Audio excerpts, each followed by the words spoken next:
What most people probably don't know is that we are lucky to have two closest relatives. We have the chimpanzee, which is sort of the more famous of the two, I think most people are familiar with, and then we also have the bonobo, which very few people have heard of.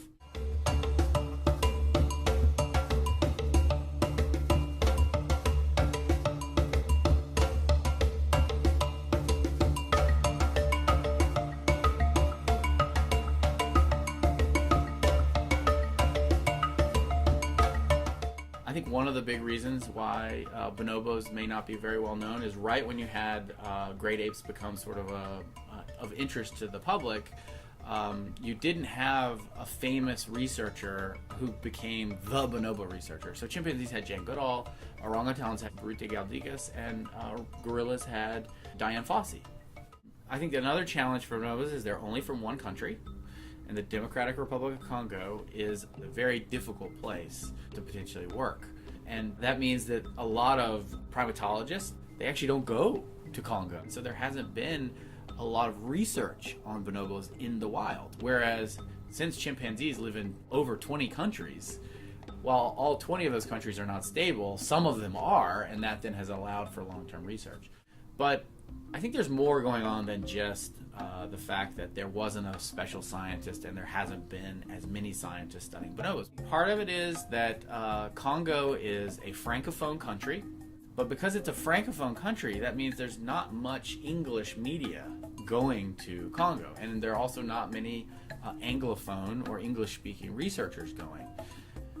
But then I think the most interesting thing in terms of why there might be a difference between these two species being covered is there's a level of discomfort that great apes cause many people anyway.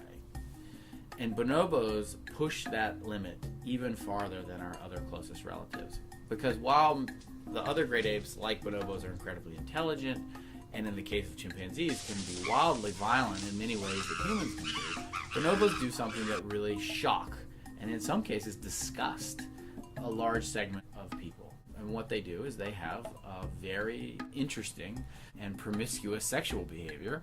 The joke about bonobo sex is that they're trisexual, which means they'll try anything sexual. Essentially, if you can think about it, they probably have done it and do it. So that really bothers people. I think in the United States in particular, it's hard to get people to cover bonobos in part because of that.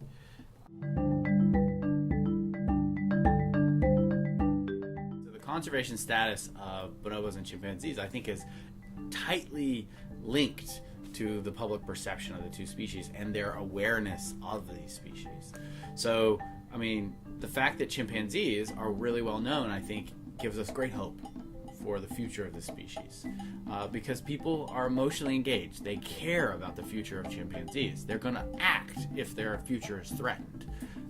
And while it's going to be tough and it's going to be really difficult, and there are all sorts of questions about where chimpanzees will survive in the wild and how long they'll survive and whether we can protect them, all of those problems are much worse in the case of the bonobo because nobody's aware they even exist. And on top of that is the challenge that because chimpanzees are so beloved, it can in some ways interfere with people understanding how great bonobos are and getting excited about them. In terms of the future, I mean, what gives me a lot of hope is, I know that when people learn about bonobos, when they understand what they are, I think it's impossible not to fall in love with them. The truth is, I think people have enough space in their heart for both species, and I think people will actually, in the end, be really excited to have two closest relatives. So I'm hopeful.